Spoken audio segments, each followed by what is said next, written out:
नमस्कार, आप देख रहे हैं न्यू इंडिया टाइम्स न्यूज़ और मैं हूं आपके साथ बुशरा नौशीन। आज के वीडियो में हम जानेंगे 5G के बारे में।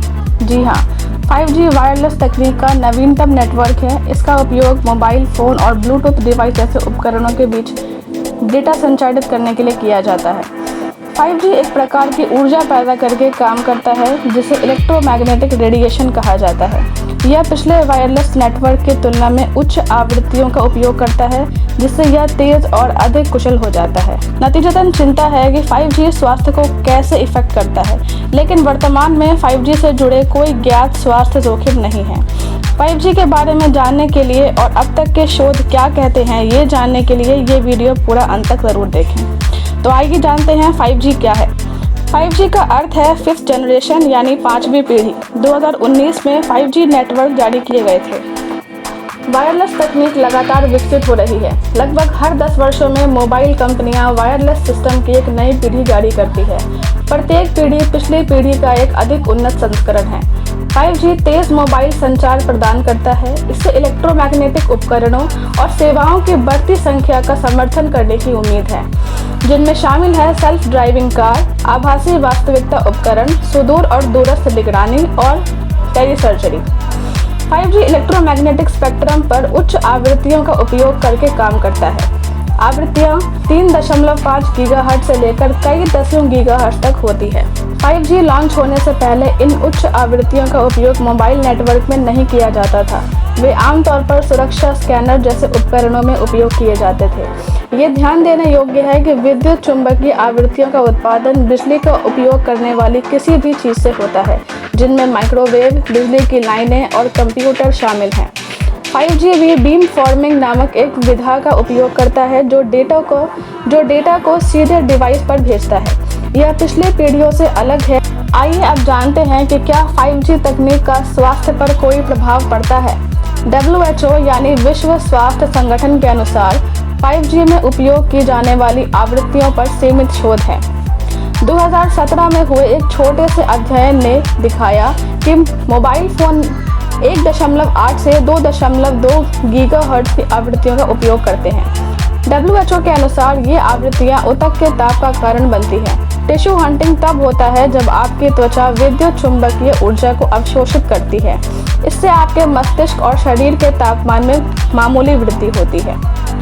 पहला असर है ऊतक ताप। एक 2021 के अध्ययन में ये भी पाया गया है कि जैसे जैसे वे बड़े होते हैं, लोग अधिक EMF संबंधित ऊतक हंटिंग का अनुभव करते हैं।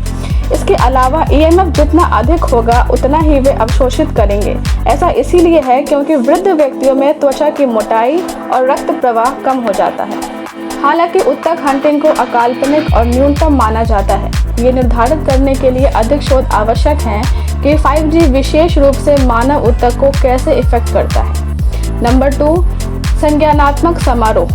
संज्ञानात्मक कार्य पर 5G के प्रभावों का अभी तक अध्ययन नहीं किया गया है। अन्य स्रोतों से EMF से जुड़े कुछ शोध हैं। 2017 के अध्ययन में शोधकर्ताओं ने यह जांच की कि मोबाइल फ़ोन का उपयोग संज्ञानात्मक कार्यों को कैसे इफेक्ट करता है। शोधकर्ताओं ने पाया कि दिन में कम से कम 90 मिनट मोबाइल फ़ोन का इस्तेमाल करने से ध्यान में दिक्कत होती है। 2018 की एक छोटी सी शोध समीक्षा में परस्पर विरोधी साक्ष्य मिले।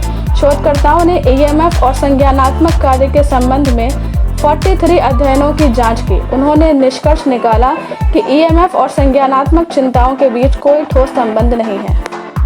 Number 3, cancer. 2011 में international agency for research on cancer ने कहा कि EMF मनुष्यों के लिए संभवतः कार्सिनोजेनिक है। वर्गीकरण 14 देशों के 30 वैज्ञानिकों द्वारा निर्धारित किया गया था।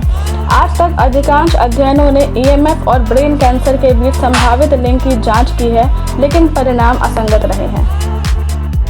आइए अब ये जानते हैं कि क्या 5G फ्रीक्वेंसी जानवरों के लिए हानिकारक है। 5G विशेष रूप से जानवरों को कैसे प्रभावित करता है, इस पर सीमित शोध हैं। अधिकांश शोध में चूहों को शामिल किया गया है।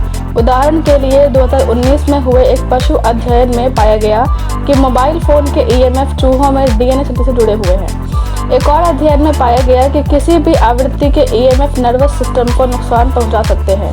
एक 2020 शोध समीक्षा में यह भी जांच की गई कि EMF कैसे घोंघे और मेंढक जैसे जीवों को इफेक्ट करते हैं।